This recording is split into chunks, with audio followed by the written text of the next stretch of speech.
Welcome back, and good morning.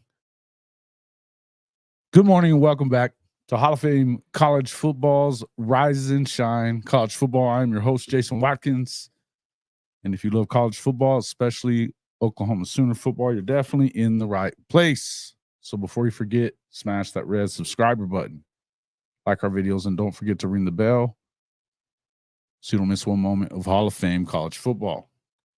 Welcome into the show, everybody. Benjamin Sisko, Sugoi, Brian Sandlin, and Jay Chapman. Welcome in, folks. Make sure you hit that like button as you come in. Check in with us as you get here. Let us know you're here in the chat. Welcome to the show. Welcome to the first day of SEC Media Days, Oklahoma's first SEC Media Days as members of the new league. What's up, everybody? Stephen G, what's up? Mars Jams, Hankster, morning. How's everybody doing this morning? Collins, my man, how's it going, my man? Glad everybody's in here. Wanted to talk a little bit. We'll get into some different stuff, I guess, a little bit, but we'll start off with, definitely want to talk a little bit about, obviously, media days and Oklahoma's first time in media days, kind of what you should probably expect from that. I know we talked about it a little bit last night on Jay's show, Unfair Sports with him and Coop. You know, I kind of got to thinking about, this is a horns down shirt. Yes. How do you like that? Yes, it is. Already. Thank you for the super chat. Good morning, sir. Good morning, Neilio. Good morning to everybody else. It says good morning, Jason, and good morning, everyone. Hey, thanks a lot for coming in, checking everything out. Happy NCAA 25 day as well. Absolutely. Yeah, man. I don't know if you guys noticed that I said that earlier in the chat in Jay's show last week. Norman freaking broke my damn PlayStation, so I got to get a new one before I can get the game. But it's what it is. Oh, what? Forgot that I had an open window waiting for you. So you got the rooster crow and it freaked you right on out. I love it. What's up there, Mars? All right. That is kind of what you get. You know what I mean? It is kind of what you get for sure. I like it. That's awesome. Yeah, but freaking Norman tore up my PlayStation, so I got to get a new one. Those things are kind of expensive. I really don't want to spend like $500 or $600 on one, so I'm looking for a cheaper one. Yeah. Anybody has a night, you find one for a good deal, let the dude know, because I'll scoop it up. But I've been looking everywhere, man. There's some on eBay, but I don't trust the sellers. They don't have any.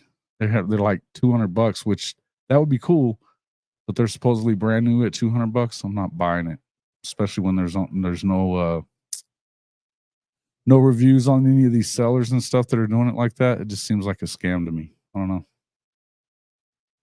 Bought a new PS5 on OfferUp. Really? All right. I'll have to go check OfferUp. I haven't been on OfferUp in a while. But yeah, that's good. Gotta love the fact that Arkansas, Louisiana State, Oklahoma, and Texas are finally in the same conference. Man, I do love that. I do love it. It'd be kind. I think I think it's gonna be cool. Okay, yeah, I'll have to get in there and check it out. I've been kind of looking around and my son's still out in Vegas and stuff. Usually you can find some stuff out there but I hadn't really found anything. So he said he was gonna look again today when he got back from Tahoe. Let's see. Yeah, Mars, he's a man. I'm ready. Chicken. What up, chicken? Microsoft is way better. The Xbox. I didn't really find any Xboxes that were a lot cheaper. It's not like I'm a PlayStation guy, and I already have a bunch of stuff, like in my PlayStation portal or whatever, games and stuff. So yeah. Drew, what's up, buddy? And Chaos Plays. Not spending another $500 for a console game. Yeah. Which is kind of weird, right? It's kind of weird that they won't let it. Well, did they ever let college football or like Madden? Can you play that on PC or anything? Huh. I've never done it. So I know a lot of people are PC gamers though. So yeah, that's cool. Cool. So getting ready to get in here and kind of check out some of the stuff we see from media days. We should probably talk a little bit about what you should expect. But I'll tell you something. The more I've kind of thought about it, and I watched a little bit of RJ's show last night. I actually don't watch RJ a ton, but I kind of thought one of the things that he was talking about a little bit towards the end of his show, he was saying that he took these guys because they're going to be the confident ones. I guess I kind of understood what he was saying, but I don't know that it's as much about confidence as it's about, I think, taking Danny Stutsman, obviously, and Billy Bowman. I mean, they're seniors. They're, that core group of kids that are still here. The rest of these guys are all brand new. There's nobody really left. Prime Day starts tomorrow. That's a good idea. Yeah. Anyway, I think that the fact that, first off, he took Jackson, and people are kind of wondering why he was talking about that him taking Jackson to media days was a signal that he believes in him or something like that. Well, I don't really know exactly what else. I mean, he better believe in him. You know what I mean? Because if you look at it, the guys that are left on this offense, really, it's a bunch of new. I mean, there's some guys that have been there. I guess you could have maybe taken somebody like Nick Six or something like that, But I do feel like it was something that you had to. I really think you kind of need to take your starting 5-star quarterback, because really he's the leader of that team, and this offense is going to go as he goes. I think that's clear.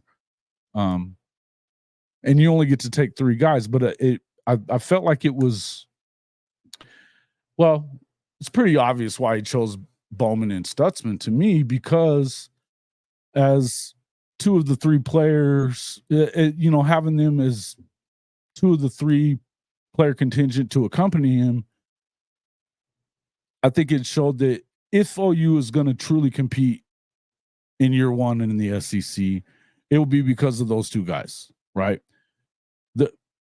Both of them have a chance to become all SEC preseason players at the end of the media days. But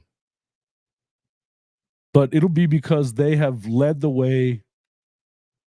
Really, if Oklahoma is able to compete like we expect them to, why is it going to be? We've talked about it a lot. It's going to be because those 2 guys, along with guys like Ethan Downs and Woody Washington, and some of the other guys that are coming back for a second season, Deshaun McCullough, PJ Adebawari. We could go through the list, not to mention, obviously, Dominic Williams. That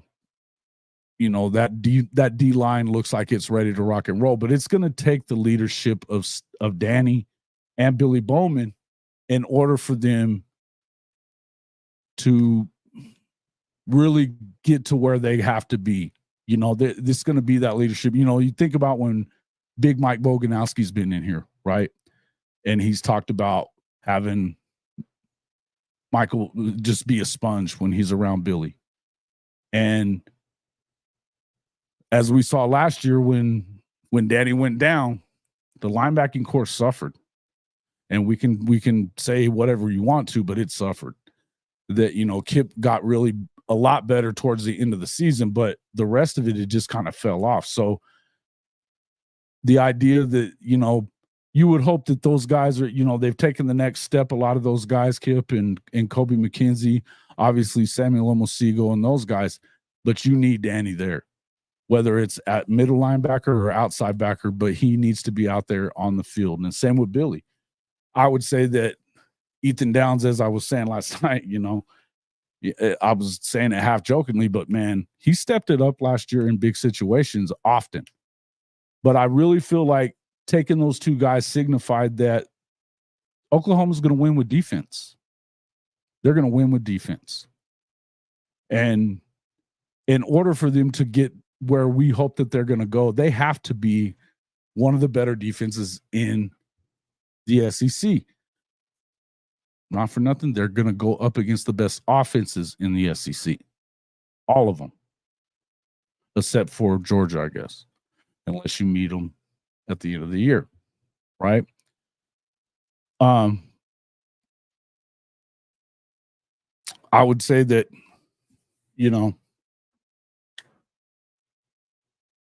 now, of course, offensively, they're going to do. Look, I've said this a bunch of times. I don't know. Everybody else seems to be concerned with the quote rebuilt offensive line, and it is rebuilt to some extent.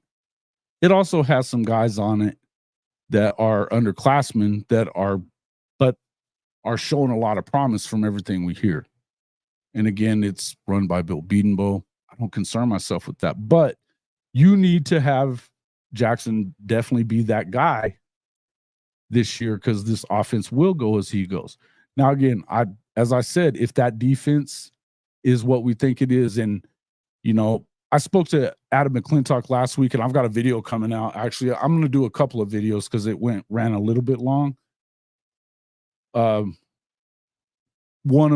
more on the side of the Big Ten, one more of the SEC. But when I was talking to him last week, I was asking him, and of course, Adam McClintock is the co-founder of Matrix Analytical. He's the CFB professor, which they have the most accurate metrics game projection model in college football.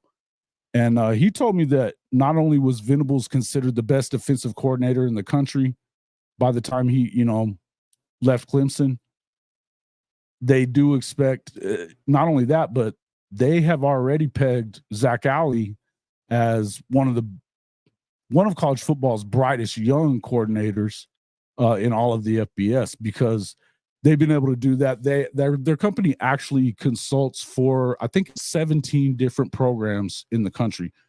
Every major conference, numerous teams in the SEC use their analytics to help get their coaches better, identify places of weakness, things like that. They're able to kind of do a lot of kind of stuff like that. And they've, there's a couple of cool things. First, as we've talked about in the past, I would just kind of throw in that he has, overall as a head coach, he has Sark as middling at best. So just going by their rankings and their ratings and what they do. Now, he said that, Venables hasn't exactly proven himself as a great head coach yet, but he does believe that he's headed in the right direction. Their system really liked the way he bounced back last year. But, until you get 2, 3, 4 years of, data on what you're doing, it's going to be tough. He did say he liked Zach Alley a lot. He said that he felt like he was probably one of the better hires in the country, period, for, particularly for a coordinator position, right? I do believe that they use their in-game coaching metrics. They actually compile it with data taken from every play run in the FBS, every play. So it all goes into it. They know what happens in every play, and they can judge even like position coaches and all that stuff on, how they're coaching. You can identify if somebody's maybe a better recruiter than they are an on-field guy, and vice versa, which now with the coaching restrictions kind of taken off, that may actually work for some of the bigger programs like Oklahoma, where you can have guys that are quote unquote analysts or whatever, but they do better at on the field coaching than some of these other guys that are really good recruiters. So it's going to help a lot in that area as well. In any event, they had him going. I think we kind of all expect, BV's never going to have his hands completely out of the defense. I mean, I want to see him do better as a CEO, but you're never going to get him all the way out. Stink Ass Cat, what's up, my man? Good to see you in here. Let's see. Preach. Yep. The DE opposite downs can't be invisible. No, I don't think you're going to see that. I think you've got a number of guys that have the ability to step in.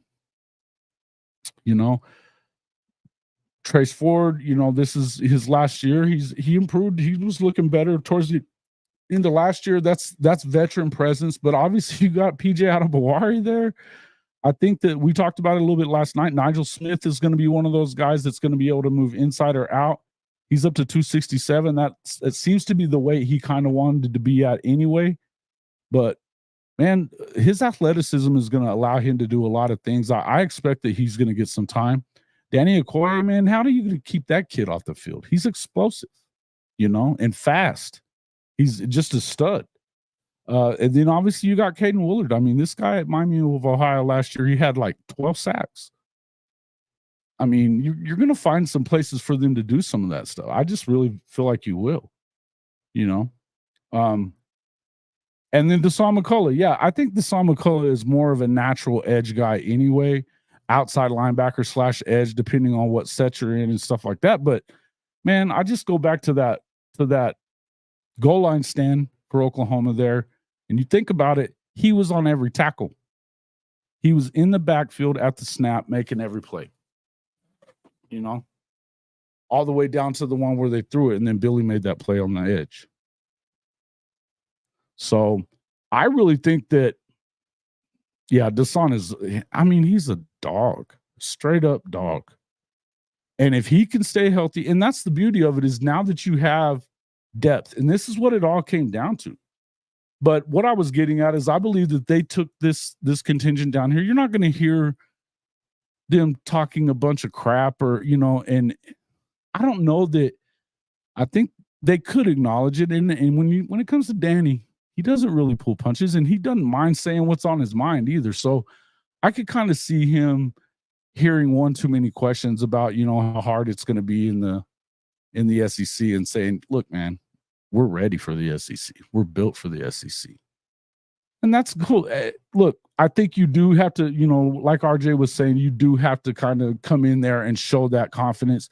Look, you've heard Coach Venables say it a bunch. The standard is the standard, man. The standard is the standard, and it's to go win. That's the funny thing. It's the thing that makes me laugh about all these crazy commenters that either come in here or either coming in the live streams, or they'll be in the comment section after videos and stuff, and they'll be saying a bunch of crap about how OU's not going to be able to hold up. There was a guy on Twitter the other day saying, just a Tennessee guy talking 6-6, 6-6. How is it that you think you won't go 6-6? I was like, I'm not going to freaking go into this with you, dude. I don't care what you think. I'm not going to sit here and type that crap. Go do your own homework. But, I think that Tennessee's dangerous. Yeah, of course. I think that they have one of the probably the best defensive player in the country, but their secondary's, not great. It can be had. And if they don't kill it on that D line against your offensive line, it could be a long day for them. Right? Is Numbnuts here? Oh, goody. Dude, Texas ain't ready for the SEC. We just talked about it. The metrics say on all these metrics, the coaching ranking metrics, that Sark's just half-assed. And we say that all the time. It's not like I really needed the metric to know that. But let's see what else you guys say in here. You're what? Testing it? Testing it how? What are you talking about? Don't be crazy. Zach, you better be glad somebody married you, man. Caden Willard, love it. Yeah, look. I believe that they're good to go on that. When you start looking at it from level to level, they've got enough guys to sub in and out. Stoney and Jackson, Okoye could redshirt. He may not. You never know what's going to happen, and you have to have depth there. But I think they're going to find out some things about some of these kids early on, because the truth is that we've talked about, and you can't have high expectations for freshmen. I get that. But we're not Brent Venables and company. They don't just recruit normal freshmen. You know what I mean? They don't. They're going after these guys. You start thinking about guys like even Taylor Wine, though. We were talking about him. He put on some weight, and he looks like that dude. What's the kid's name that was also at IMG? Man, why am I going on his name?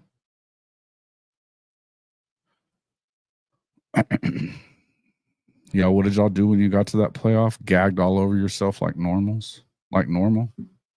Any other time you play a big game? Like when you played Oklahoma?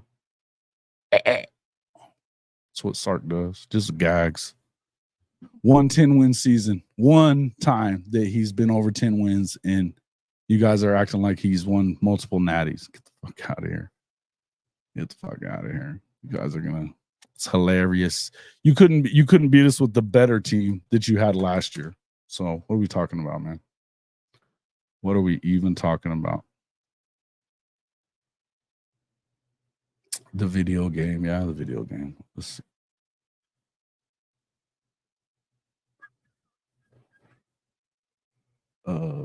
Edge is loaded. I mean, there's a lot of guys that can step up, and I think you could end up needing to, redshirt somebody. But there's a lot of guys, man, that can kind of step in there and do their thing.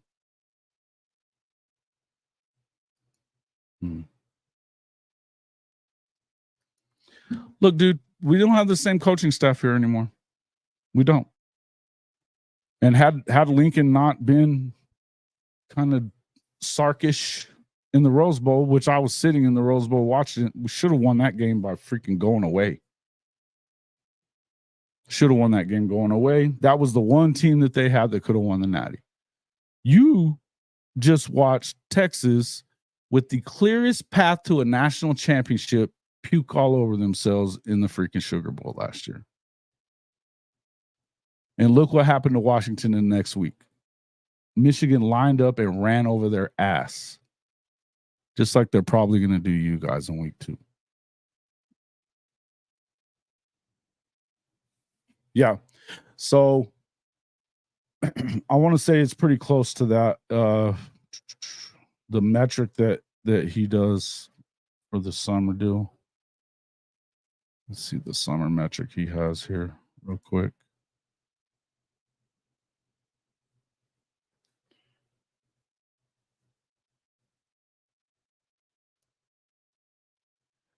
So Oklahoma is like, he's got Oklahoma, and I don't want to give it all away, but he's got them going 9-3. I've already told you guys that. But their ceiling is 12-0. Texas's ceiling isn't 12-0. He doesn't have them winning against Georgia no matter what. And the metrics or the model doesn't, period. Their floor, but they also, he said that he thinks that their floor. See, and even these guys don't always agree with the models, so, but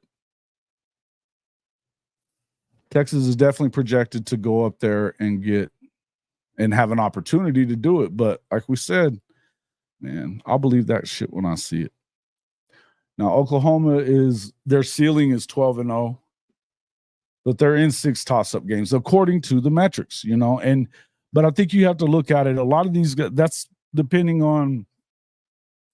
I was watching a little bit of Andy Staples a little bit earlier, and he was talking about how Ole Miss's offense is just so deadly and everything. And I get it. I mean, that's what he does pretty well.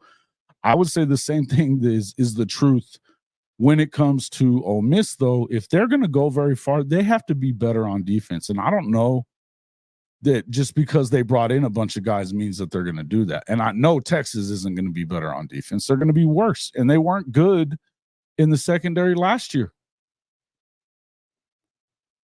Dude, you're not getting your point across with the all caps. It just bugs me. It makes me want to put you in timeout.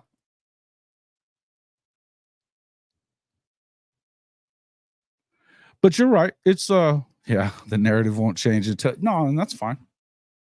That's fine. But you already know. Dude, he got us to the playoffs in a crappy freaking Big 12 that, I mean, you guys weren't winning in it, but it was the worst time for the Big 12. Think about it. All the freaking defections. All the defections. And then, I mean, when Okie Light is one of the better teams and Baylor, sorry, but come on, man. I think that Matt Rule's a hell of a coach. There ain't no way that Baylor should ever stay on the field with you. And they got smaller and smaller every year because of the strength and conditioning. This is not the same football team. They just lined up and punched you guys in the mouth last year. You couldn't even get a yard in 4 plays. What are we talking about? Bro, come on.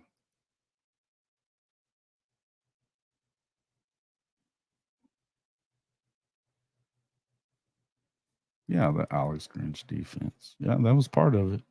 That was another big part of it. Sark will adjust to the SEC and get right back to being 7-1. Sark. Yeah, he's not gonna. They're gonna go 8-4. Texas is gonna go 8-4. I think that's their. It would not surprise me. Mm-hmm. Yeah, it's not the same, and that's the whole thing. All these other SEC. I mean, it's one thing that Texas does that they're a bunch of trolls, you know. But this is when I stop really paying attention to content creators that are around the SEC and even the guys that are supposedly, Barrett Saleeds of the world. I mean, really, dude, you're on Sirius XM. You were with CBS until just recently. You've been around the SEC for the better part of 20 years. And you don't know that the most fertile recruiting ground in America is 100 freaking miles from Norman. And they own North Texas. They own it. Might as well call it Oklahoma South. Because they get the guys from there.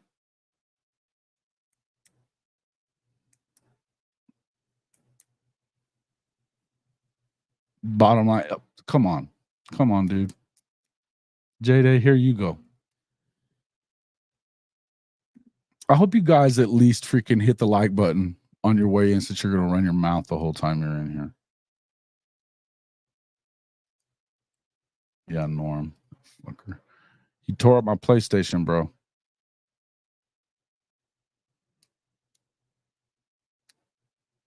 Yeah, please do that. Yeah, if you don't quit with the all caps, we're going to get them out. Get them out. Put them on there.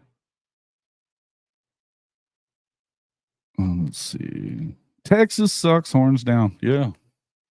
The brand has finally returned. F*** your brand.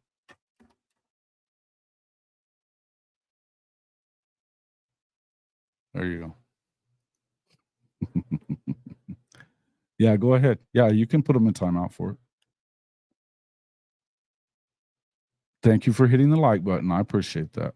I don't hate you. I just think that you need to at least have something that's like worth saying. You can regurgitate the same Lincoln Riley bullshit, but he's not even at Oklahoma anymore. Oklahoma's already beating you with its next coach. What do you got?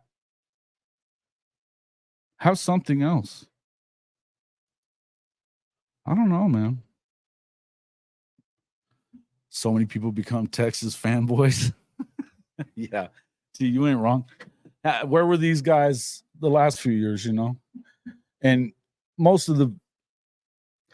Texas fans, even like Dez, I mean, he says what he says and likes to talk a little trash, and I don't mind it. And I don't mind the trash talking. You can talk trash. That's what this is about. But yeah. Yeah, he's never going to bring you some facts. Never. Yeah, go ahead. You can put him in timeout if you need to, if he keeps on with the all cap stuff, because it does bother me too.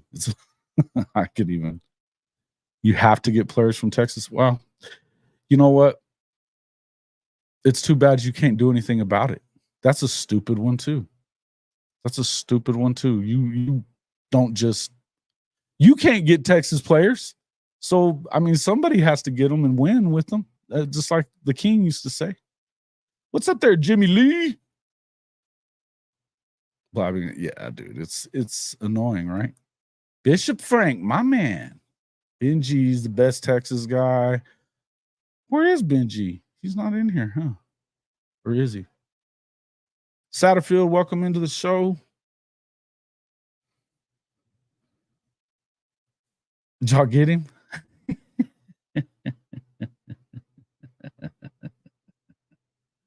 That's funny. You just put him in timeout. You didn't block him, did you? I don't even know if you guys can block or anything. But you just put him in timeout. You can keep doing it. Hankster used to be kind of quick on the trigger, but he doesn't really do it anymore. Where are you at, Hankster? There you are. Texas fans never heard that pop in their heads. Come on. Yeah. Okay. 1 minute timeout. That's cool. That'll work.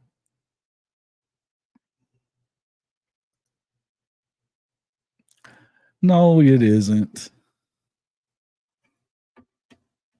Dude, Benji doesn't even act like that. You're trying, but that's funny. Yeah. Anyway. Again, I would tell you that I would expect that these guys, you start thinking about Jada Coleman, obviously Billy's fiance, and that freaking softball team is completely unapologetic about the way they, believe in themselves and each other and celebrate their victories and what, when they do good stuff. But I would tell you that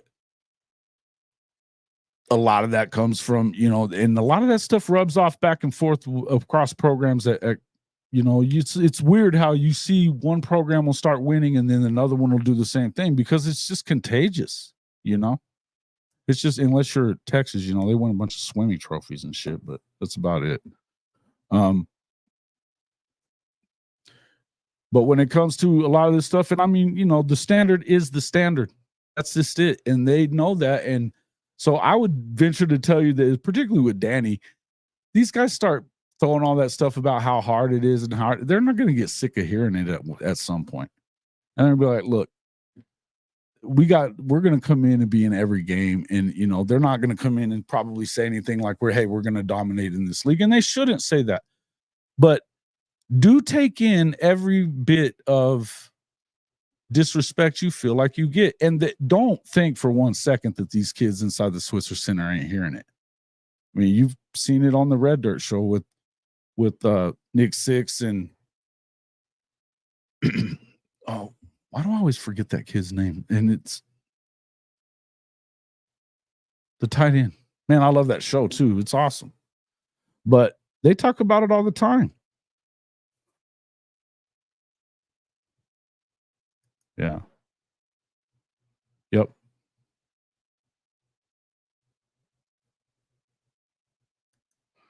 The phone line. Who's Eddie Black? He was talking to callers earlier. Who was?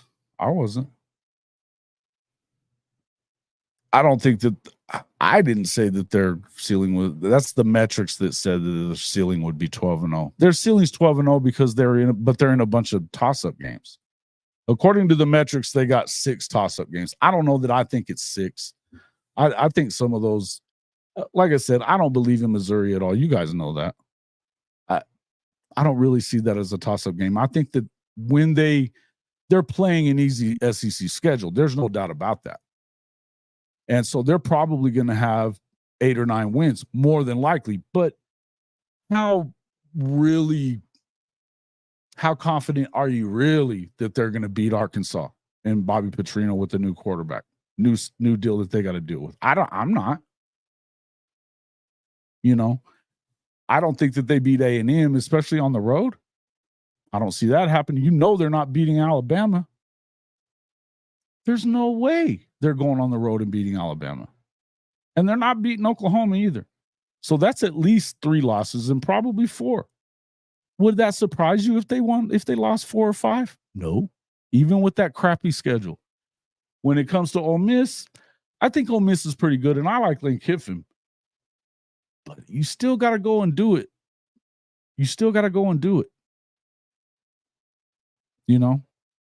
And being a heavy portal team, I don't know, man.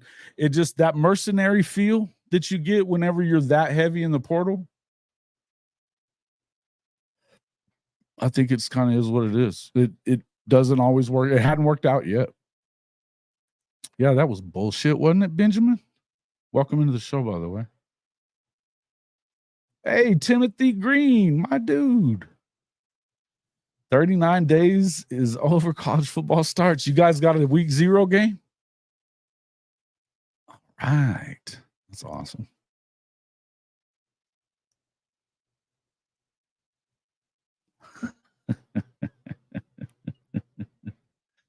I don't know who Eddie Black is. He's new here. Yeah. Who you're talking, Mizzou? Yeah, fake SEC school. Well.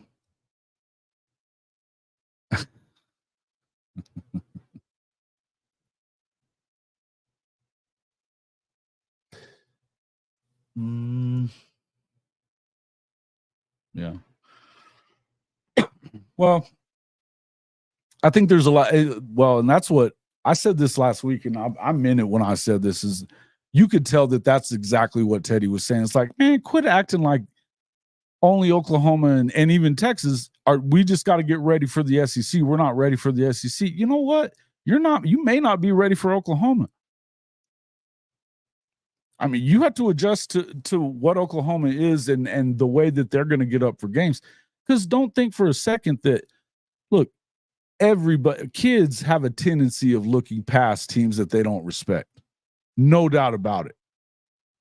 Sometimes you need a way to fire them up and stuff. And I think that obviously that there's a lot of incentive here for not just because you want to go in and win this conference and you're looking for a national championship, but there's a lot of incentive to shut some people up. And not even just these clown fans, real supposed journalists and, respected people around college football that are talking stupid shit like Barrett Sallee. I still can't believe that guy. I mean, dude, you probably have all kinds of freaking guys looking up shit for you, and you don't even get it right. What it really amounts to is that they just want to do stuff for clickbait. And man, I'm going to pick at people that I like to pick at, but I'm going to make, real educated, guesses or opinions anyway. There's going to be something behind it. You're not going to always get everything right. Sometimes you're going to miss. It is what it is. But at least if what's up there, Benji? Bama at Oklahoma, Auburn at Auburn. Yeah. Man, let's see. If you're going to get Bama, this would be the year to get them, especially when they just got a freaking another 5-star. Holy shit, man. They're killing. They've already jumped to number 2 or number 1 on 3. They're killing it, man. Bama's getting it done. They've been talking good about you over here, Benji, because the other Texas fans are clowns.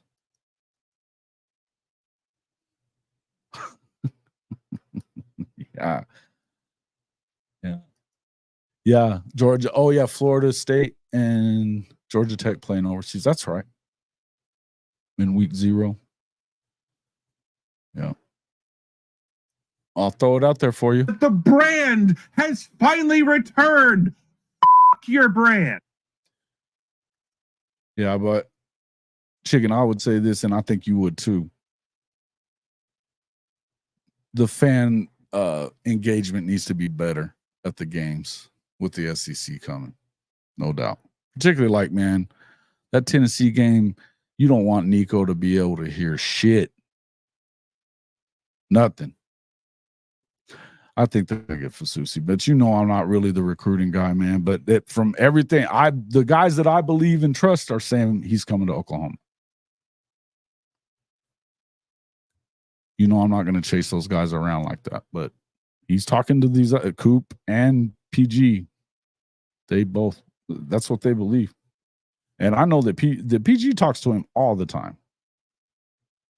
I think that's I think that's one of the games that I've said, if they're going to go 9-3, that would probably be one of those games that you lose. Although it is in the morning time, so I think it's less conducive for like haunted shit going on, right? And I don't know what I believe in.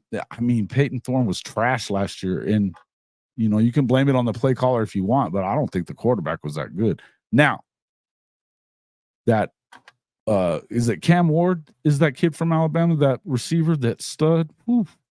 If he's that guy, you never know, man. They could, and that you can dial it up, man. He's a good play caller. But I don't know.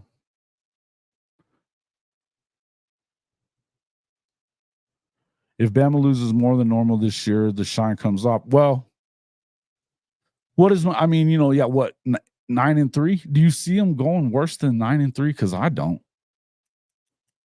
I think that, look, think about this. You got to think about this much. First off, they've got a better offensive coach. From everything we're hearing, Kane Womack is a hell of a defensive coordinator. He's got to be better than the guy they had. Well, I think everybody seems to think he's better than Pete Golding. And they're recruiting very well. They still have a ton of talent in the room, Sooner Cowboys. That's the thing. They still have a ton of talent in the room. I've told you guys this a bunch. I'm not the dude that's predicting their downfall. I'm not.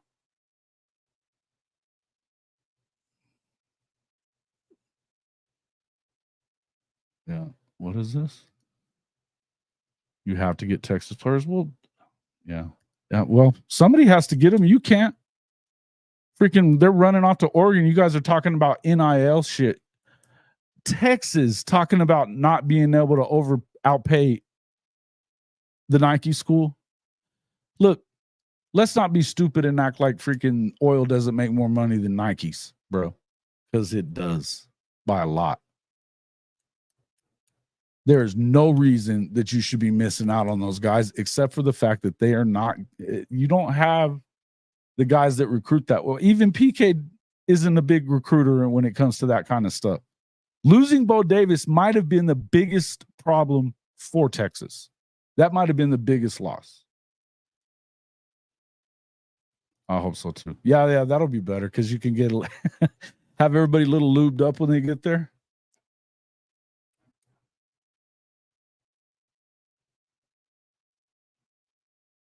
That's good.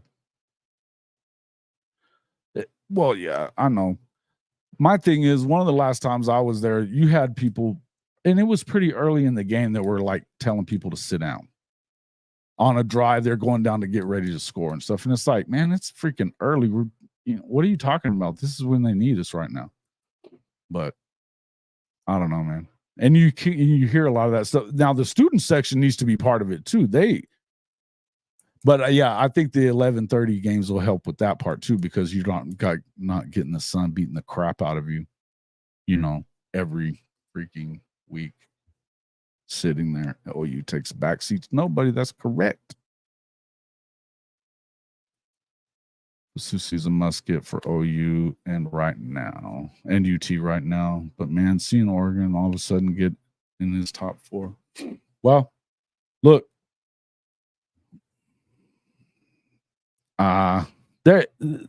It's not just, he needs to go and see the places that he needs to go and see. And that way you get it out of your system. And that's fine. Because to me, he's not really a must get for Oklahoma. I know that we want him. And I'm not bad-mouthing Michael Fasusi. I would be super excited if he goes. But the guys that they've already got, offensive tackles too. Ryan Foji, bad dude, man. He should be a 5-star. He's the same size as Michael Fasusi. Same size. Same skills. He's just not a camp guy. But he's been shooting up the charts. So we'll see. And I mean, in the end, you guys know I don't really give a shit about stars. If I see, but you saw him go from the 400 range to in the top 100 already. He has another big season. He can move up quick. In the end, it doesn't really matter. They've already got him locked in. Hey, I think that The kid from Utah was big too. Big. They're getting the guys they need. Yeah, and I think this is what I was saying. I think that the Bama offense will be better. And that's, look, the one thing that you got to kind of worry about if you're Bama is with Kalen DeBoer's offense is kind of predicated on the pass. Now, do I think that he's able to probably scheme it up for them to run the ball a little bit more, especially with Milroe? Yeah, I would think so. But I still feel like if they're going to be a contender to win the whole thing, then I think you have to be at least at like 65% completion. And I don't know that Jalen Milroe's that guy. I don't know that he isn't, but I don't know that he is. In the end, it's not the only quarterback they have in the place either. But yeah, again, I'm not predicting the demise yet. Hey, thank you, man. Gifted another one. Who'd you get it for? Who got it? Yeah, that's probably true. Hey, there you go, Timothy Green. Looky there. Got a membership. That's awesome. Kenny Baker. We got something reversed for quarterbacks. Reserved for quarterbacks.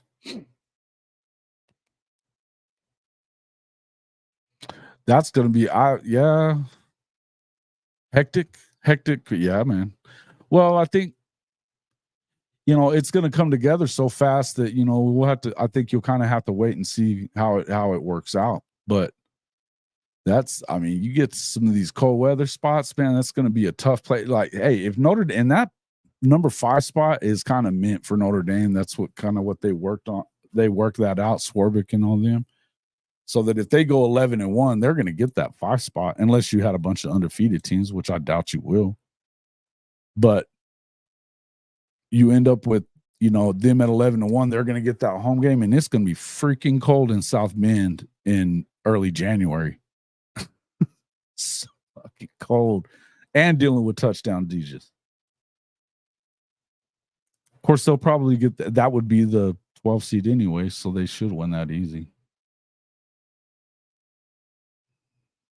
Who is this? What is this guy talking about?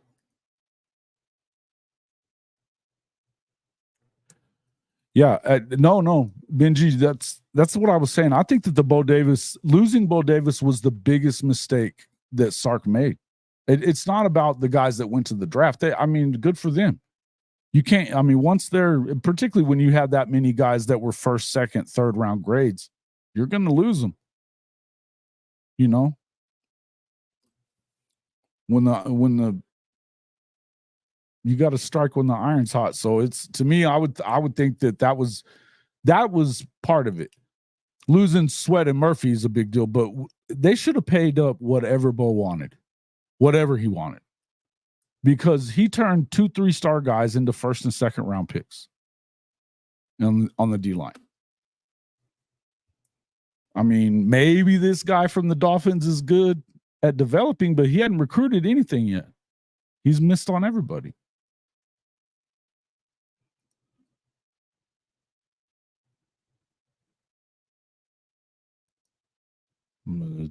Who cares? They've got another offensive tackle, bro. Have you not been paying attention? See, this goes to show you guys don't pay attention as much as you act like you do.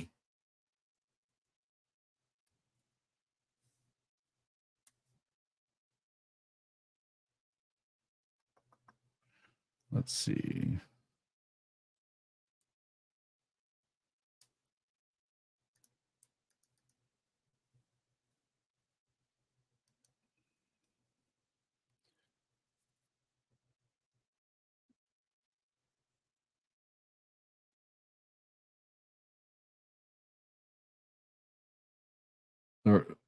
Let's see. They've got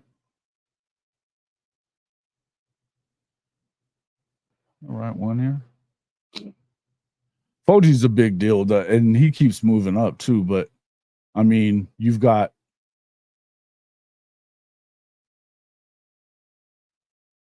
Afalava, they're showing him as a guard, but he's played tackle too, and we still have, look, Jacob Sexton has the ability to play that, and he's still a redshirt sophomore at this point. It is what it is. I don't think that, like I said, I'm not saying that we don't want him, and they're still out there after man, why am I brain farting on all these damn names today? The kid isn't he from like Nebraska or Kansas or something like that? They have been doing really well recruiting wise. And listen, this is what they do. Last year they got, 5 blue chip D line guys, and that's what they needed then. They're going to get the guys they need.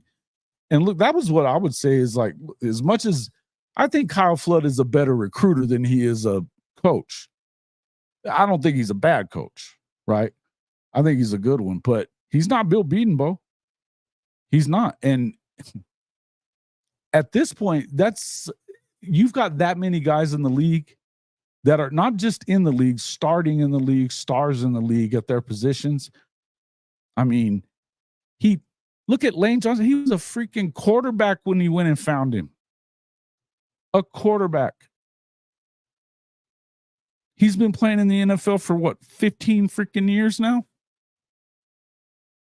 Unreal. 12, a while anyway. And then look at, dude, Tyler Guyton was a bench guy from the D line, and in 2 years, he's a first-round pick. Yeah. If you don't come to Oklahoma for offensive line, you better be going to, Georgia or Bama, because Michigan, if you're wanting to go to the league, I don't know, man. I'm just saying. Another one. Who got the other one? Jimmy Lee. Oh, yeah, I'll be there. Yep, for sure. Can't miss that one, man. It's not too often that you get Bama in your own stadium. Sheila Smith. There we go. What's up, Sheila? Good to see you in here. You see, who else have I missed out on? Again, I think it boils down to Venables says it a bunch too. Look, they do everything with intent. They're not casting a big old net out in the middle of the ocean just to see what they come up with. They want guys that fit the culture that they're trying to build.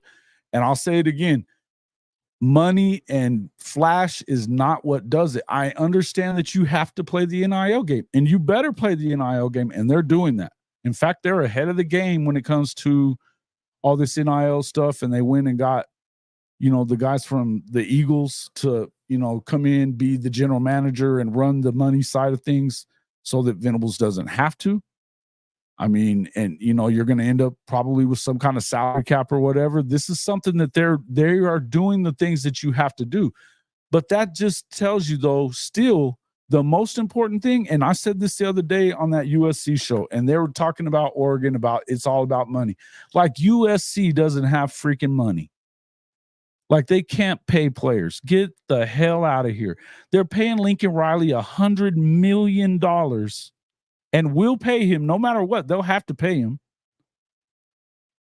And you're not going to pay up for the players? I don't buy that shit for a second. Not even a little bit. What Lincoln struggles to do is build relationships with look at how he was when he was at Oklahoma. You didn't lock down OU. You didn't lock down the state of Oklahoma. It is on lock, completely on lock when it comes. Oklahoma, the best players from Oklahoma are going to OU, not Okie Light, much as they hate to say. And look, that's the reason that Okie Light got good, as good as they were, was because all those Oklahoma kids were playing for Oklahoma State because he wasn't recruiting them. And he's doing the same thing there in California. And so that's what I was saying then. It's all about it is about building relationships. And that is what this coaching staff does better than anybody else to me. Right up there with your Kirby Smarts and these guys that are getting it done year after. And I think Kalen DeBoer is proving that dude gets that stuff done too. They don't try to do everything the same way that Nick Saban was doing it. He would never have those big parties with 200, 300 kids that they're scouting to come. He wouldn't do stuff like that. He didn't like having more than 3 or 4 guys at a time ever.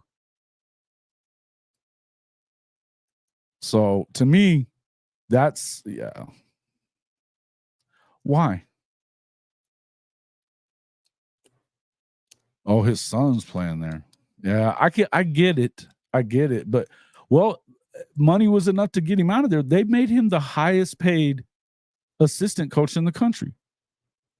The highest paid assistant in the country. So there was to me, why is his son going to LSU instead of coming to play for you?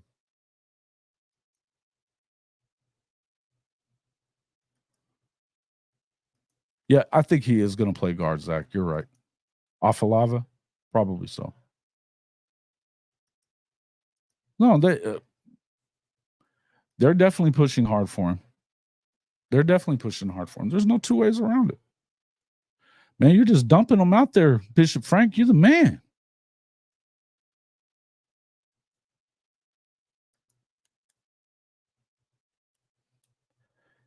You don't. Again, I would tell you that I don't. Well, number one, offensive lineman is the one that they get wrong on scouting more than anything else. More than anything else. That and linebacker. When it comes to 5 stars, the percentage of 5 stars that turn out to be even NFL players at all is lower than every other position. And then it's linebacker behind that ever end up in the NFL. I don't care whether he's recruiting 5 stars or not. I just got to tell you, I don't give a shit. I'll do the coach thing. I don't give a shit about that. I'd love to see him get more 5-star guys, but I don't know why anybody has a look first. And again, I would look, some of these kids are only not ranked higher. They might stay at a 3-star because they never go to a camp. But I trust Bill Biedenbaugh's his ability to identify the talent and get them and turn it into something. As I said, Lane Johnson was a freaking quarterback at JUCO, and he brings him and turns him into a decade-long plus offensive starting lineman that's won a Super Bowl. Look at all the other guys that are out there that have played for him. I mean, what are we talking about? Look, he's got 11 starting offensive tackles in the league right now. 11. That's just tackles. I don't give a crap what they're ranked when they get here. Hell, Trent Williams was a 3-star. Can't give him to Big Bill, but he was a 3-star.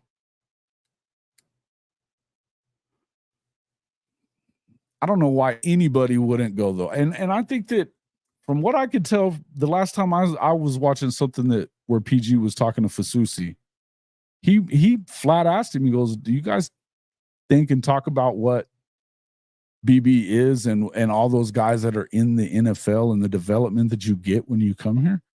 And he was like, yeah, man, it's been on my mind a lot more all the time. Welcome in, Sheila. What's up with you? You can comment as much as you want, my man.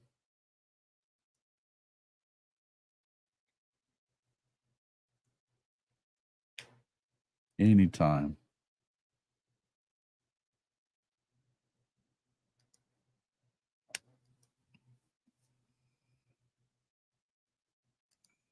I don't know why I'm trying to do.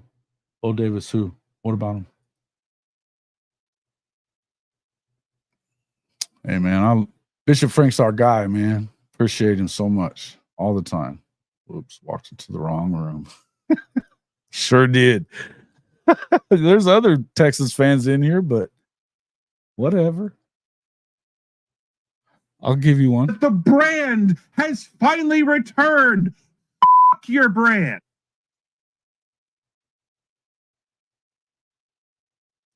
Creed was a 3-star too. Yeah. Yeah, man. Again, I don't care. You have to look at offers a lot more than you look at anything else. You really do have to. You know, you have to look at their offers because a lot of these guys, again, if you're not one of those guys that's at a camp every weekend and getting looked at by these guys, and that costs a lot of money, so not everybody can afford that. Like EPO, his brother's in the NFL. He didn't go to a bunch of camps. He's not a 5-star. He could have been a 5-star. He was top 100 guy. Another stud. Man, they're not light on talent in the offensive line room. And as we saw, out of the 17 guys that they have that I saw on the roster, all but one of them is over 300 pounds now, which is another thing that is huge about Lincoln being out of here.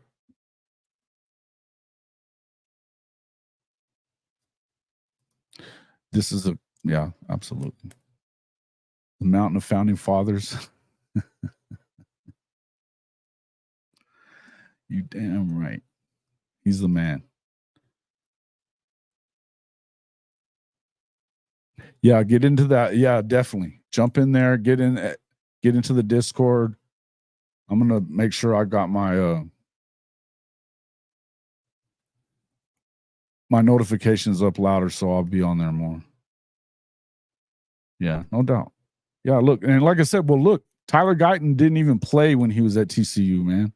He was a bench guy, defensive lineman, wasn't playing at all. 2 years, he goes in the first round. And at the end of the year, Big Sexy was playing in his place. I think he was a little dinged up, but they weren't, Anyway, it is what it is. They're putting guys in there. T-Bow, yeah. I don't know that he's in the picture that. And Benji, man, you're going to make it all about, again, this is where I think that Texas is missing is because they're missing on this relationship stuff, man. Too many freaking Lamborghinis out in the parking lot and not enough real talk. Man, as soon as I get a new game system, that big dopey dog of mine freaking tore mine up. Last week, as a matter of fact.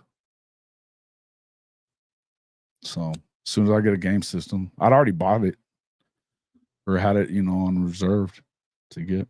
I can't wait, man. This is my favorite game. I haven't really played much PlayStation since then. I had one from, they started talking about it a couple years back that it was going to be coming back. And so we've been waiting on it. I'd found a good deal on one in Vegas. But then stupid dog, damn dog. Not just that, he tore up the freaking console itself. I mean, bit through the damn thing. Big head, dumb dog. Oh. And he'll look at you like, what the fuck? So what? You guys. I always think of him like Sloth.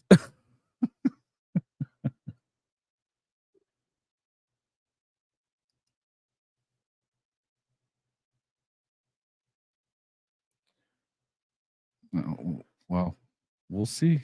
When's that going to happen? What's up there, Sooner D?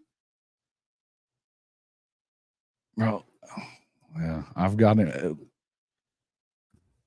right in front of me so get this. Last night, I'm sitting there getting ready to go to sleep, and I knew I needed to put his ass in the kennel. I knew it. I'm laying there kind of kicking back and watching something on YouTube, and I look over and I thought he just had his big ass 5-pound bone. Yeah. And no, he's chewing an extension cord that I got my phone plugged into. Chewing it. It was shocking him. He had it cut already. It was shocking him, and he kept doing it anyways. He's the dumbest dude ever. I was like, you just punished yourself? I didn't have to do it. I guess he's not. He's not a fan of any. You know what else he likes to chew up? My fucking shoes. I don't have an NIL deal with Nike. That bastard. He's not no, he's just a pain in the ass puppy. He's just a pain in the ass, hard-headed ass bulldog. He ain't anxiety. He don't give a shit. Dude don't give a shit. You can get on his ass and he just looks at you like, and yeah, I know when I don't like to like even yell at him. It bothers me when I have to yell at his ass too much. But he's hard headed, bro. He's so heavy. He's a big dude, man. He's 130 pounds. It's a lot to handle sometimes. It's a lot to handle. Yup. Hey, well, when they come out ahead in the recruiting rankings, they usually do. And, you know, they give them the benefit of the doubt on some of those guys too. But what does that ever matter? Did it?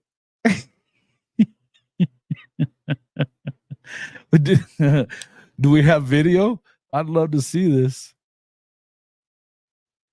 Yeah, I mean, hey, I took the other day, I had the newspaper and I freaking popped him with it just because it makes a loud noise. And he looked at me like, and he took it away from me because he thought I was playing around and he took it so he could chew it up. I had to go grab it from him, but he didn't want to let go of it. He's a strong dude, man. Yeah. That's hilarious. Newfoundland. Oh, big dogs are just different. Hey man, they're hard, man. It's hard. So the one that got killed last year, 2 years ago almost now.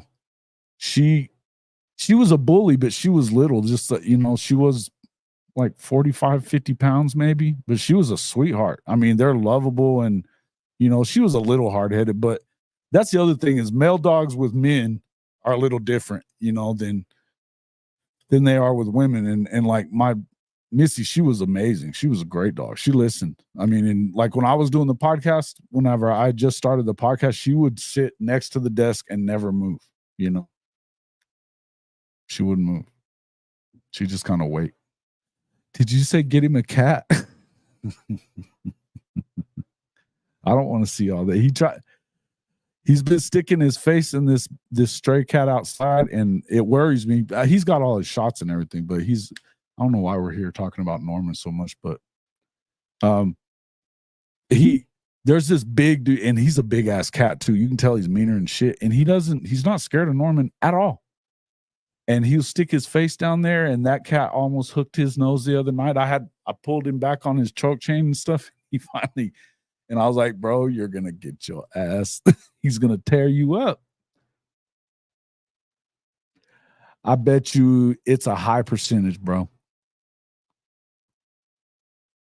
Yeah. I bet you it's over 65%. I bet it's higher than that. I'm subbing Arch for Quinn immediately, Benji says. I knew it. I think it's higher than that. I think it's probably more like 85, 90. They may not admit it.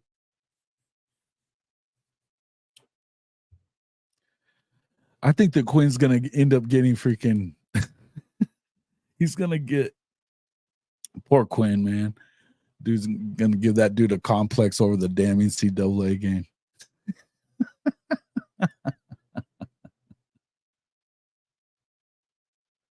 Oh, really? Let's see it. All right. I'm going to go look.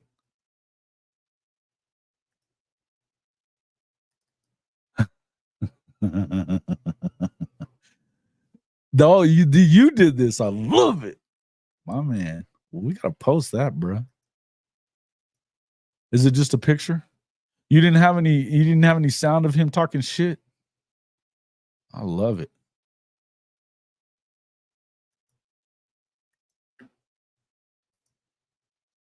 That's awesome.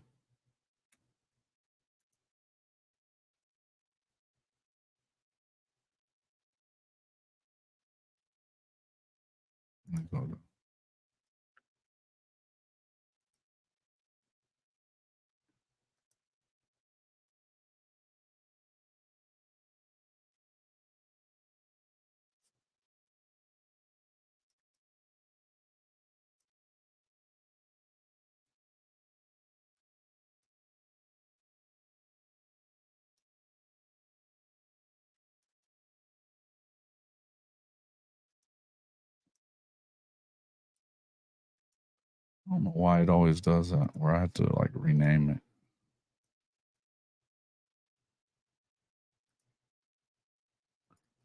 There we go. Present it. So you made him rage quit. You were busting his ass up. I love it. Oh, dude.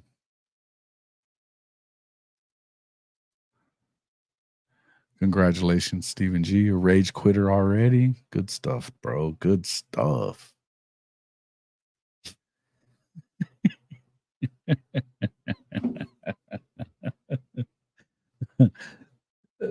Hey, man, I love it.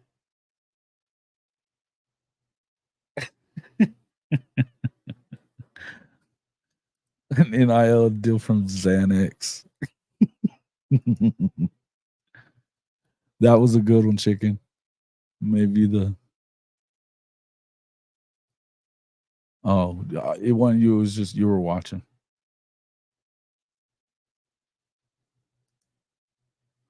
Yeah, he might be. Hey, man, I think that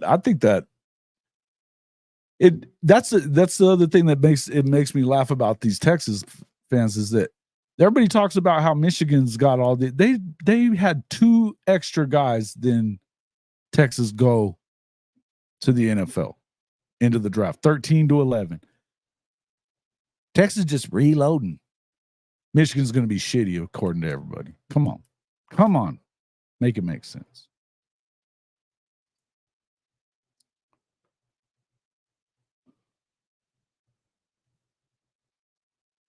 Yeah, I'm sure he did. I'm sure he did too. Plus, he got more money out of it. He just wasn't going to do it for 500. But they were Mannings. They know how to make that money in commercials and shit like that. They knew what they were doing there.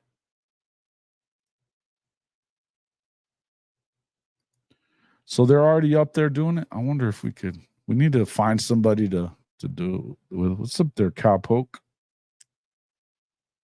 No, and I don't know that I don't buy any of that crap anyway. I'm not hearing that from anywhere except for look. I think I mean I can understand the Big 12 is really trying to do that. I don't see it happening really. Why would they leave the ACC to come to the Big 12? It just doesn't make sense. And I don't think the ACC is just going to let them leave. They're going to pay $400 million to go to the Big 12. No, that doesn't. It just doesn't register with me. I don't get it. I'm not sure why you would do it.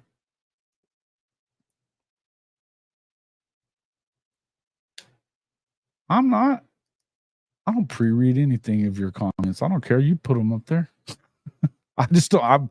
I make sure to pre-read so that because you're the same color as Numbnuts, and I don't want his stuff up there. What's up there? Fight on. When is OU up at media day? I think it's.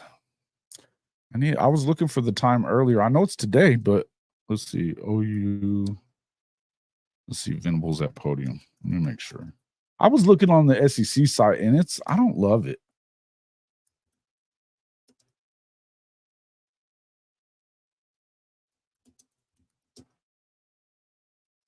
I mean, they had the list of the kids that are there from every school, which I already knew who was there from Oklahoma, but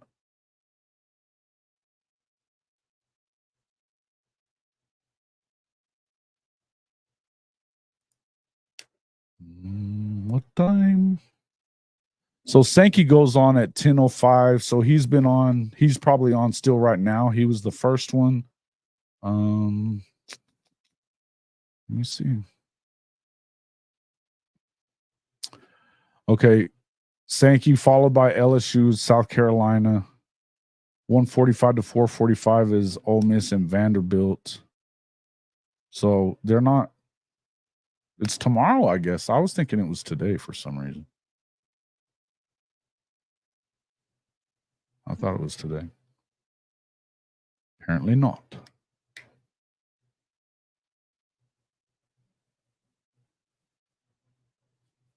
Huh. Tomorrow. What time tomorrow, Bishop Frank?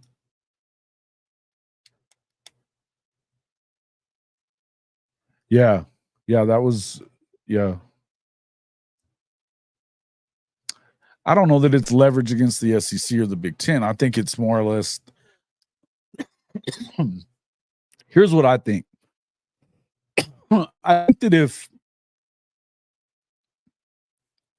Clemson and Florida State were such a like need get right now, and because the thing is these both of their contracts just started for these new TV deals. They don't want to really bring them in the middle of this thing because like already right now the Oregon and Washington aren't getting a full share on the Big Ten. The SEC's not wanting to cut up any of the money with anybody else. I don't really see them doing it until they kind of have to.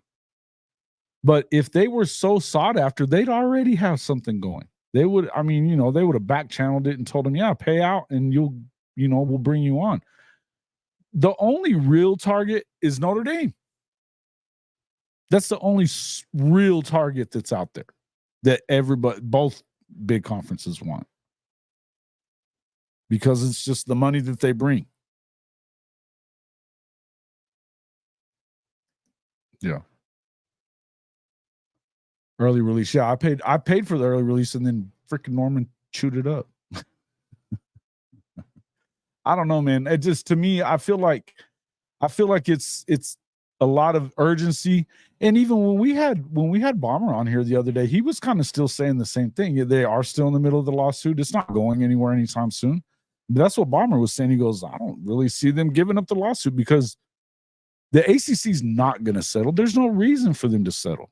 They're not going to just give it up and say, yeah, go ahead without them paying, because there's nothing in that grant of rights that it's one thing that and this was something I saw on JJ's show. He had one of those attorneys on and he's an ACC guy.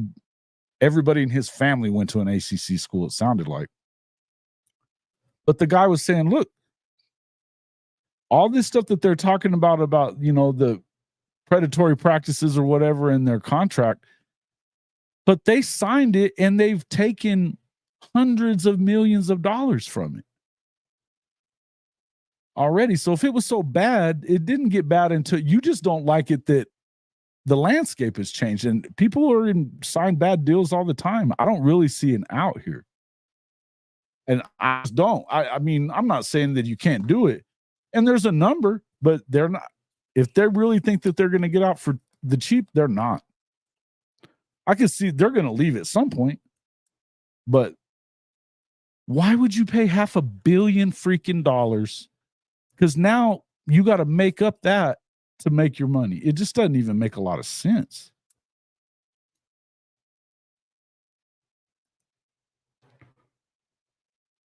Yeah. Yeah. Neilio, you are not wrong.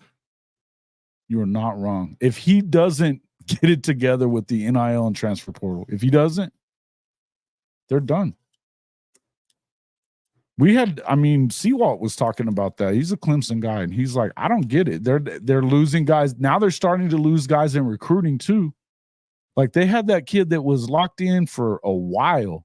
I want to say he was a lineman too, and that's one of the places that they're struggling the most. And they didn't really even make a real effort at any of the offensive line guys that were in the portal at all.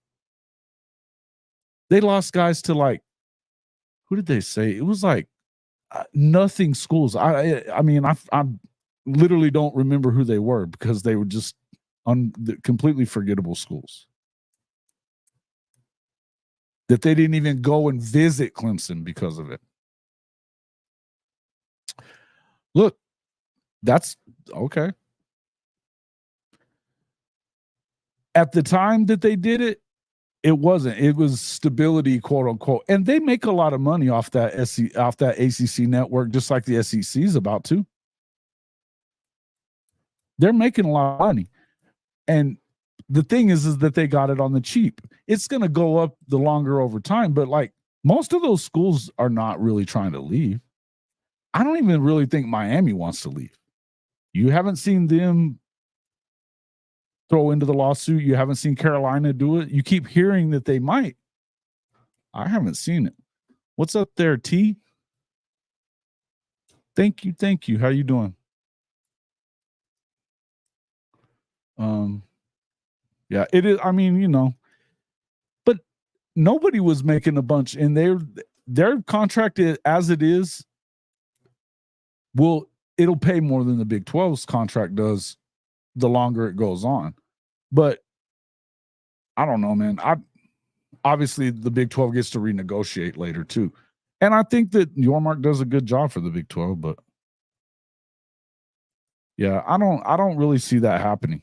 I really don't see that happening. I think the best case scenario is a merger between the ACC and the Big 12. I think that's the only way that because then you could do it in like two you could, regionalize it, and then the winners of each side can play for the championship. Do it however you want, but you could cut back on a lot of the travel stuff that's going on.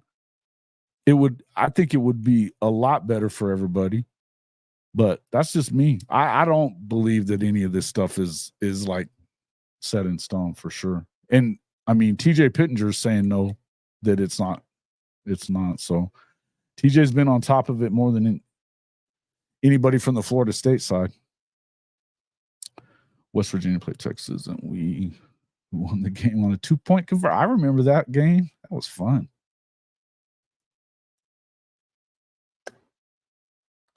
Hey, again, that's not good, T.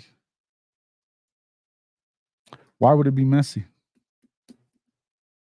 I mean, I don't agree. I think that a lot of those schools that are all out there in that same area, you can kind of keep it regional.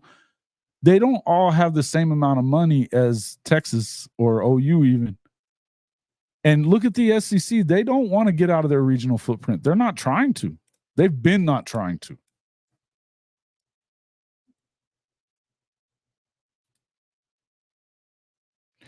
ACC development will be stuck with 2/5 of the highest ranked conference champs. Getting auto bids, into the playoff being the SEC, Big 10, Big 12, and the damn Sun Belt. No, I think that's going away. I think the G5 stuff is going to go away, man. I don't know why they don't get their own playoff system. I mean, you're better off that way. You're just going to get rolled. The money's good, but I think if you have something that's competitive and they could do it, that's where I think that the European soccer thing comes in. You know what I mean? It would be much better.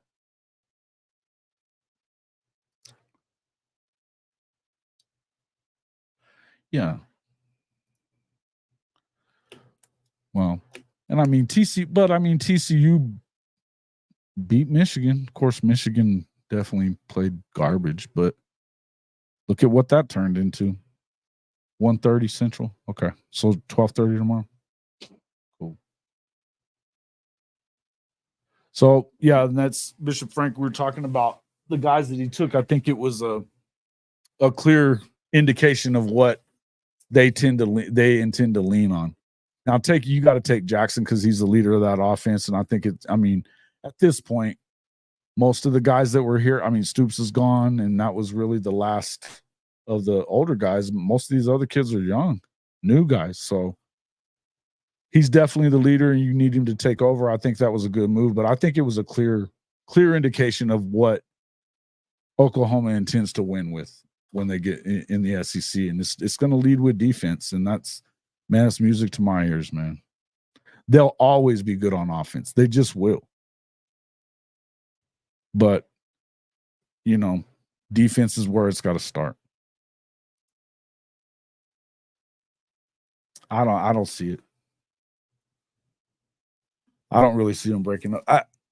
Where the hell because if you think about the Big 12, they're talking about all these, Louisville's and Pitt and some of these bigger teams in the SEC. What happens to Syracuse? What happens to Wake Forest? What happens to NC State and Virginia? Virginia is like one of those teams that they're going after too, or that they act like they want to. But I've heard a bunch of people out of the Miami area, and none of them want to go play in the Big 10. I think they might move to – they don't really care anything about playing in the SEC, though, either. They're struggling in the ACC, so they don't need to make that move. But they don't want to go play in the cold, and I'm surprised that anybody in Tallahassee would be down for the Big 10 at all. But you can't just go to the Big 12 if you're either of those. If you're leaving the ACC because you don't make enough money, and then you're still not going to make enough money, that doesn't even make sense. Yeah. Yeah, yeah.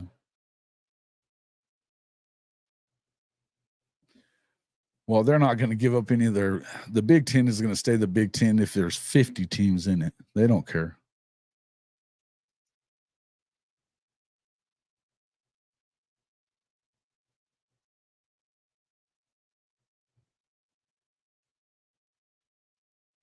But yeah, I don't know. I do feel like it's one of those deals where you got to look at it in terms of, look, a lot of these programs, you're going to end up with a bunch of teams that now you're going to be able to have to add in, like SMU doesn't belong in the SEC necessarily, or the ACC. They just probably don't. But the Big 12 ain't letting them in for whatever reason. And they got all kinds of money, and the Big 12 didn't want to let them in. Now that has a lot to do with TCU, I'm sure, and Baylor has a lot to do with that. There's a lot of little games that get played with those Texas schools for sure. But I think that if you did a merger, at least that way, if you could keep it how it is or whatever and have these guys playing in a division, that would help West Virginia a ton to have a Louisville, to be able to play Louisville and Pitt and, North Carolina State and some of them in their side of a conference. You could have, divisions. It would just be better. Because if you're not going to generate the kind of income that the SEC and the Big Ten are, and you're not, then cut back on some of the expenses, and then it's better. And that's the hardest thing. How are you going to pay these guys if you got all these expenses and you're not getting that kind of money? It's everybody thinks that, this playoff expansion stuff was, and, I'm not a Josh Pate guy where I think that they shouldn't have expanded the playoffs. I don't mind the expanded playoffs. I don't know that we needed a 12, but when you start looking at this, the money has caused it to go here. But the people that thought that more access was going to mean it's more fair, shit, no, that's never been the goal. Never.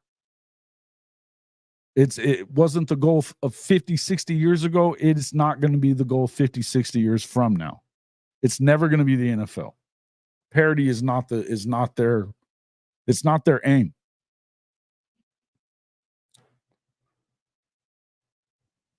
Yeah. The Big 27 already. Yeah, they should. They really should. I don't mind, but we don't know how good these games are going to be, Jimmy. We don't know. They might have a bunch of damn blowouts. And I will give this to Josh Pate. If he's not wrong, some of these games that used to matter now all of a sudden don't. You're losing a lot of rivalries. And even the SEC's like, hey, if ESPN doesn't cough up more money, we're not going to go to a 9th conference game. They haven't made that decision yet.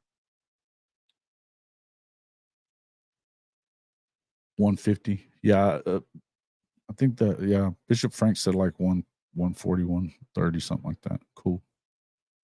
I'll be ready. I'll find it at some point. As long as I knew it was tomorrow, but thanks, man. Appreciate it. I don't mind the expanded playoffs. I just don't know that it has to be that much, right? I don't think you have to extend it to 12 necessarily. And I don't think that, man, I don't know what we're getting out of having that G5 school. That in Oregon just rolled over Liberty last year. They hadn't lost a game, and they got their ass beat down. And that's what's going to happen more times than not. It's just the truth is, the way things are going with all this money explosion, and that's all it is. But the rich are just getting richer, and there's going to be a bigger gap. And this is why Clemson and Florida State are screaming, is because they know they can't keep up with the other guys and being able to pay the players the way they want to. Because they got money at Florida State. Let's not get it twisted. But it's nothing like Notre Dame. It's nothing like Texas or Texas A&M. Nothing close to that. It's not Ohio State.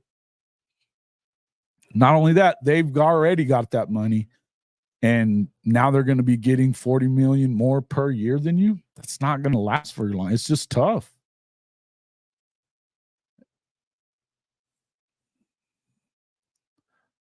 I knew that was coming. I knew if you were still here, I was going to hear that the regular season should matter. And that's the thing. The regular season is mattering less the more you expand the playoffs. Think about it in the end. What do you I mean, I guess it's cool because you'll get sometimes how many times have you seen a wild card team win in the Super Bowl? They do it. It happens. It happens. But they get in with like a 9-8 record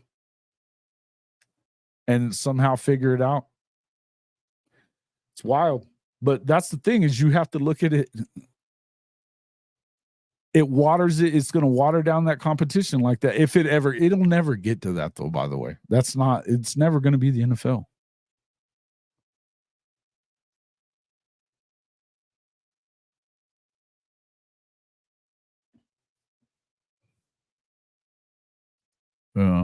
No, they don't. They do not. Timothy Green.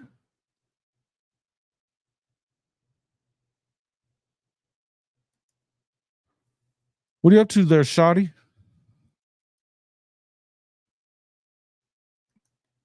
You working today?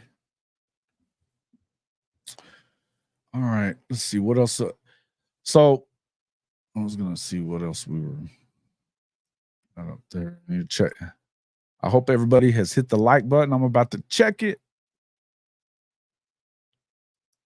So what we got here?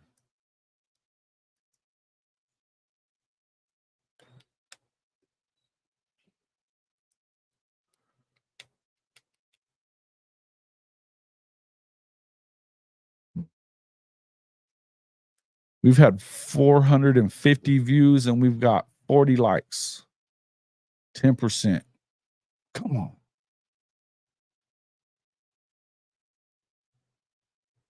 Thinking hyping up the UT versus UTA game. Yeah. UGA game. Yeah. I can see that. Mm-hmm.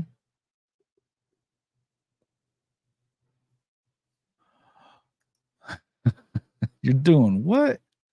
Watching a dating show. Oh, Lord. Hey, man, I've been single for a while. I feel you. But what does that do for you? I mean, is it a show for you to get dates or what?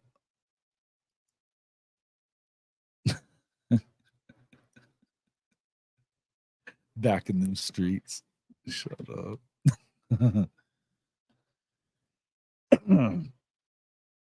Hey man, it's been a good morning there, Benjamin Cisco. Thank you. Hope everybody's good with you.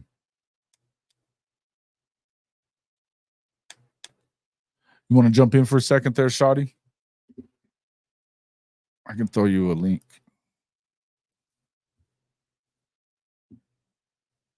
Or are you going to be watching your show here in a minute?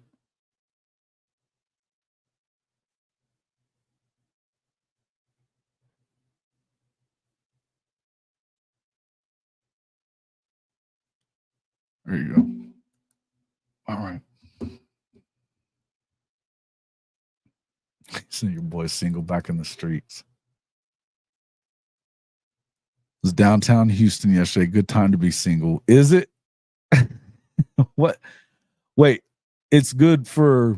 Why is it good to be single in Houston? There's a bunch of hot chicks down there, right? It's hot right now in Houston too. So maybe they just weren't wearing clothes. Is that what you were getting at?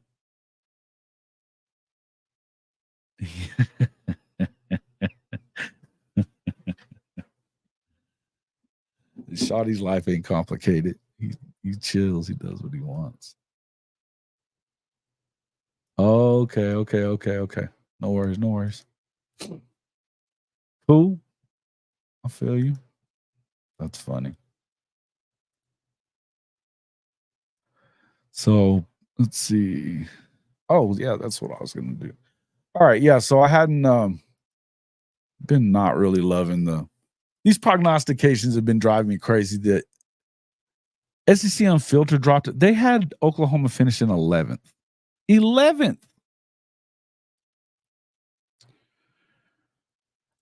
And then even that SEC podcast, everybody was loving Arnold SEC Mike after he came down for the July 1st thing, and he had him 8th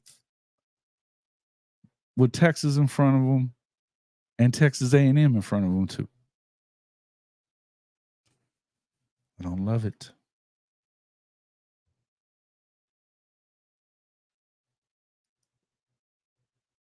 Yeah, little Woodrose. That little Woodrose. Oh.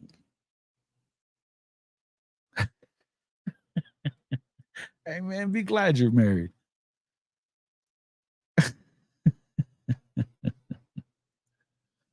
I know this chick in Houston that we dated for a long time. She's awesome, but no, we haven't been talking lately much. Just say Alabama Media Day because that's all they're talking about. Yeah. Hey, man, right now they're killing it. I mean, all the big questions that everybody was having about if they were going to be able to recruit in the South because of where not being from there or not really having, man, they're either one or two, depending on which site you're looking at. They're killing it in recruiting. They got a bunch of 5 stars.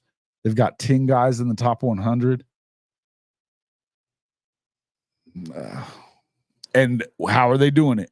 They're building relationships. They got money. They got the NIL thing going for sure. But these guys are building relationships and selling these kids on what they're trying to do. And they win. I mean, the guys freaking coach. I don't care what level you were coaching at. It's commensurate with if you're winning national championships at the, FCS level or whatever it is, Division II even, it doesn't matter. Because you have that level of kid, the same level of kid as everybody else has at that level. And so it's how you can coach. The guys lost 12 freaking games out of 117. He's the real deal, man. If you're Alabama, if you're one of those people that just thinks Alabama is going to just fall off the map because Saban left, somebody said something the other day, and I don't know that I'm ready to go here yet, but that maybe that Saban was holding them back at this point. You always everybody loses their touch at some point. We saw it happen with Stoops. Yeah. Yeah. It doesn't surprise me there, Collins.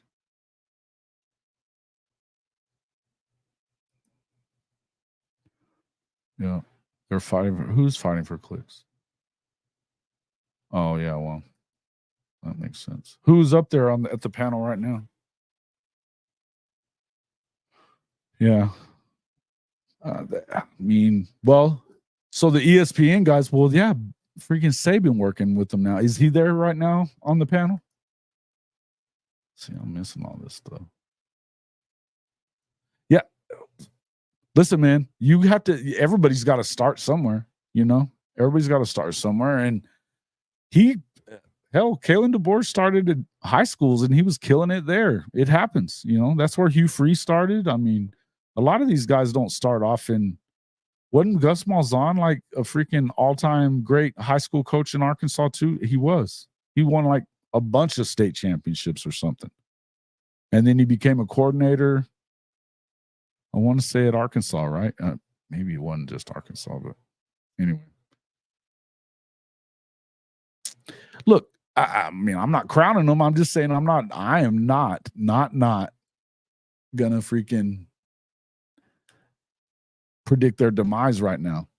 I think that this is the best time you could get them if you're OU. You get them at home. They're still getting, rounding into form or, figuring it out because there's going to be changes. I mean, and there's got to be some kind of growing pains that come with it. But look, man, they were 4-8 at Washington when he got there. 4-8. He went 25-3 in 2 years.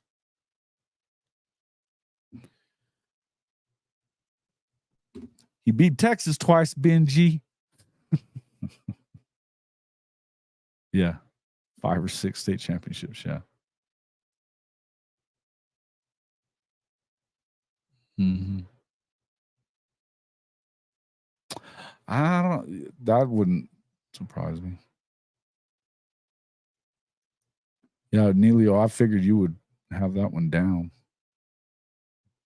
Neilio's like even more encyclopedic about that stuff than me.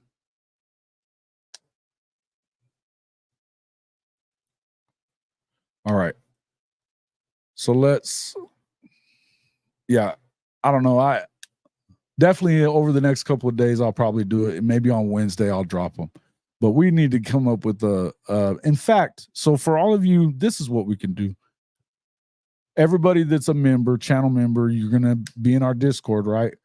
Drop your top 16, what you think, how you think they're going to finish in the SEC this year. How do you think it's going to finish? We've got some guys that are not Oklahoma fans, so we'll get some good votes there. And be for real for you OU fans, be for real. Where do you think they're going to finish? I mean, if you really think they're going to win it all, go ahead. But show me their order of finish in there, and then I'll drop it. I'll put a graphic together, and I'll drop it on. I'll probably put it out to some other people too, but we'll drop it on Wednesday if y'all do that. Yeah, that was his first. He was the coordinator there. And that's how do you go from a high school coach to a coordinator? Even Joey McGuire was a great high school coach in Texas, man. He won, I think, 3 state championships at 6A in Texas. And he was, of course, the president of the High School Coaches Association, which made him kind of like the Pope.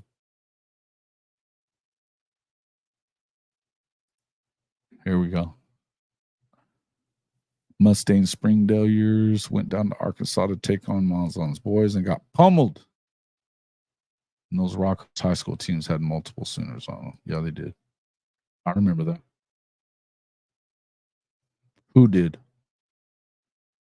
The guys on the panel right now have Oklahoma at the 6th spot. That's better than some of these other guys have it. Who do they have in front? So they got Missouri and Ole Miss in front of them, I'm guessing. Mizzou. Shit.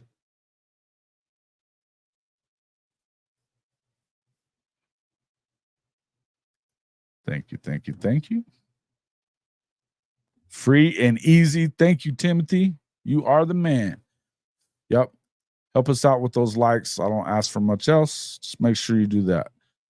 If you would like to help the channel in other ways, you can always, hey, if you hadn't noticed that new hat that I have up there on the above part, you should move in on it. You should be on the merch page anyway, but you've got the new Texas Fears Oklahoma hat there in the middle, right under Coach saying he don't give a shit. So get in there and check that out. Again, we got a few days left of these horns down hats, and we're going to drop them. But that one is going to stay for sure. We'll have a couple more. I'm going to actually put that same design on some of the other hats. If you're not one of the flat bill, if you like the trucker hats like I do, whatever, it'll be on one of those here shortly. As soon as we're done with the stream, I was trying to get that done earlier, but I was still trying to put together a bunch of stuff. But yeah, man, I think that, look, I think if you were in that 4th or 5th place, if you were 9-3, you're probably going to be anywhere from 4th to 5th in the conference, because you could end up with a couple of 9-3 teams. If Oklahoma can get to 9-3, more than likely they'll get to the playoff because of the fact that of that schedule. You know, they think so highly of this schedule. And I mean, look, they've got a tough road ahead. They got to go on the road to Auburn. Even if Auburn is bad, I mean, they almost beat Georgia and Bama last year, right? And then you turn around and you start thinking about, you go on the road to LSU as well. You go on the road to Ole Miss. Missouri, it'll be colder than crap. But, I mean, they've earned their ass whipping. That's coming. My thing is that, yeah. It's wild, isn't it, Hankster? It's wild.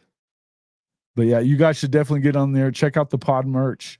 Tell you what, I will I'm trying to come up with something. We're gonna do a giveaway.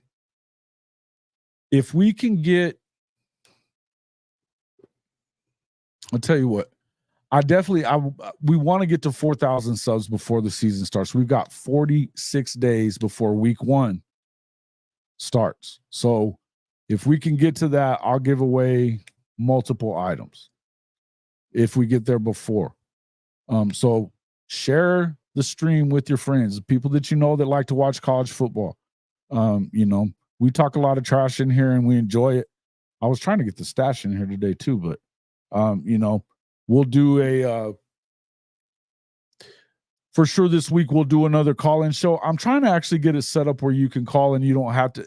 But you can use the StreamYard and not your face or anything like that, just like we've seen it in the past. But I need to get more people calling in.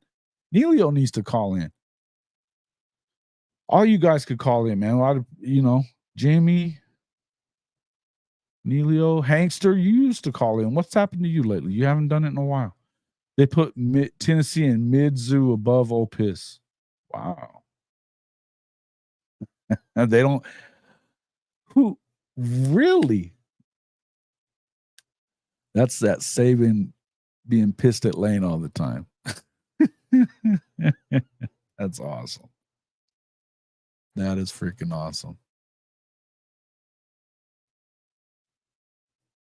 So if I get all you members, give me a list of your top finishers, where you think they're going to finish in the Discord. Every member, if I can get, at least if I can get it from, let's say, 80% of our members, if we get a list from them and I can post it on Wednesday, then I'll give away a competitive depth shirt. Cool.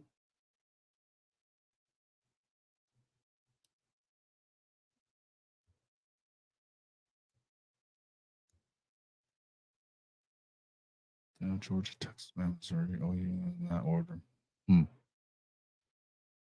Yeah, I just have a hard time understanding Mizzou. I just don't get it. They lost the running back was the reason that listen, I like Luther Burden as much as the next guy. But without that kid going for what? Didn't he have like 1,400 or 1,500 yards last year? Without him, what are they? And no thicker kicker anymore? Plus, they lost a lot of those guys off of that defense. And their coordinator and what is it, the D-line coach? There's no way they're going to be that damn good. Why does everybody believe in Drink? I don't get it. Yeah, for sure. You're right. Philip McDaniel, thank you for coming into the show. I agree.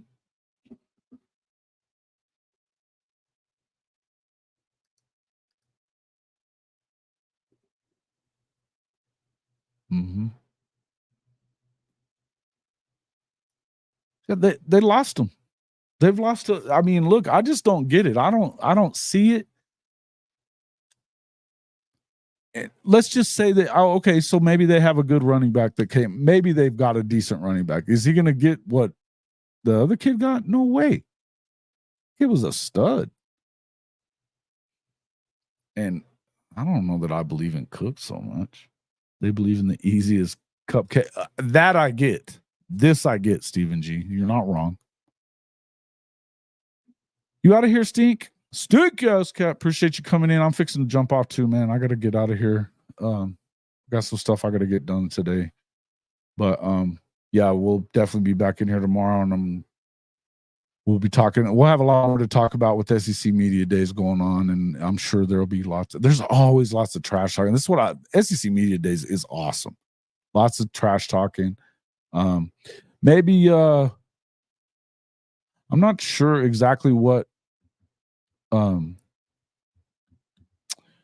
Jay has going. I know he's there and they're going to be doing stuff for Locked On, but I may have him jump on. Maybe we'll do a later stream or something tonight. I'm going to get a hold of him and see what he's got going, and maybe we can catch him, or maybe he can come on in the morning. I'll do it again in the morning or something.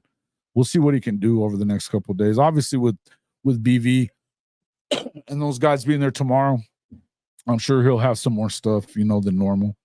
But yeah, good for him. I'm glad he got to go, man. That's good stuff.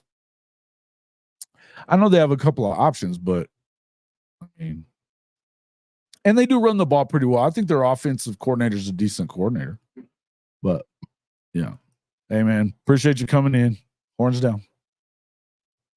The brand has finally returned. Fuck your brand. See you later, brother. All right. Yeah, guys, jump onto our official pod merch store. Hey, also, if you want to get in there and get some of that SEC gear from our, and I haven't pulled it up there, but we do have the Fanatics partner link as well. You can get big discounts just by using our link. It works out. I mean, we get a small percentage off of that, but it is really good. Sometimes you'll get free shipping, which always helps. But a lot of it could be 65% off sometimes. It just depends on the day. But if you use our link, it's hofmedia.us/fanatics. That's hofmedia.us/fanatics. So if you want to jump in there, get Jordan gear, they've got some of that new SEC stuff as well. Use the discount. It's a good deal. Let's see. Have a great day. Eddie, man, thank you for coming in. I'm glad you became a member as well. Thanks, everybody. Shout out to Bishop Frank, as always, for dealing out those. And Neilio, Neilio, you haven't even been in the Discord, have you? You need to get in there. Rob, what up? Yeah, Rob's. Yeah, you're not wrong. Based off the last 10 years of production. Yeah, that's true. hofmedia.us/fanatics. You guys can, and that includes you, Rob. Look, man, if you're looking to get some Mizzou gear, you can get a good deal on it by using the link I'm dropping in there right now. Just get in there and check it out. They'll a lot of times you get free shipping. You'll definitely get a better deal than if you just use Fanatics on your own. So use the link. It works out good for everybody. I meant to tell people about that as well. Looking at a couple of other ones too. Oklahoma, yeah, 7 spot. We'll see, man. They're not prognosticate. I was thinking about last year in the Big 12 when they picked West Virginia, and Timothy will love this. They picked them to finish dead last, and they were nowhere near there. Nowhere near there. So we'll see. You just never know. Error on the link. Maybe you have to hit the HTTPS. Let me check it again. /fanatics. I'll check it again. If it's not working, I just used it yesterday. It should be working. Long way to go to the playoffs. A lot of football to be played. Talking season's almost over, though, folks. You're going to be able to get it on the field and see what happens. You know what I mean? It was definitely working for me. Let me check that real quick before we go.